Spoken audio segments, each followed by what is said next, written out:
చాముని కలిసావంట కదా, ఏం చెప్పిందిరా?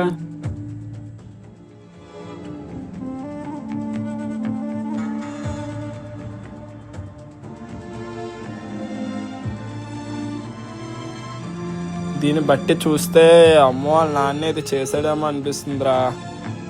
నువ్వేమంటావురా? అమ్ముని కాలేజీకి రానివ్వట్లేదు, ఫోన్ కూడా ఇవ్వట్లేదు, కనీసం బాడీ గురించి ఇన్ఫామ్ చేయలేదు. ఖచ్చితంగా ఇది అమ్మ వాళ్ళ నాన్న చేశాడనే అనిపిస్తుంది, కానీ ఇది సీనియర్స్ కూడా చేసే ఛాన్స్ ఉంది. సీనియర్సా? వాళ్ళెందుకు అని చంపాలనుకుంటారా? ఎందుకంటే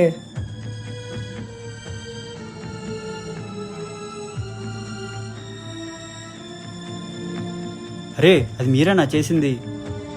ఈ విషయం గురించి వాళ్ళు మాట్లాడుకుంటూ విన్నాను. ఎవరు చేశారు కానీ వాళ్ళ మీద చాలా కసిగా ఉన్నారు. ఏంట్రా వీడి విషయంలో ఎవరు చేశారో అర్థం కావట్లేదు. ఇప్పుడు ఏం చేస్తారా? దీన్ని ఎలా కనిపెడతావురా? ఇది ఎవరు చేశారో కనిపెట్టాలంటే ముందు వాడు సూసైడ్ చేసుకున్న స్పాట్కి వెళ్ళాలి. అక్కడ ఏమైనా క్లూస్ దొరకచ్చేమో.